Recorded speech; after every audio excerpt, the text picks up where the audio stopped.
How to enable pop-ups on Google Chrome browser. Hello guys, in today's video I'm going to show you how to enable pop-ups on Google Chrome browser in less than 1 minute. So all what you have to do is simple.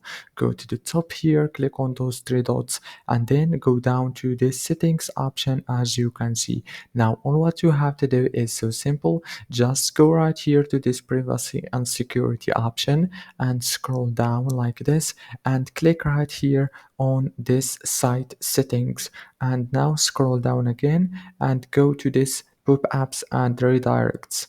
And after you click on it, now all what you have to do is you can now enable it from here. As you can see, if this video was helpful, please don't forget to like and subscribe, and thank you so much for watching until the very end. See you later. Thank you so much.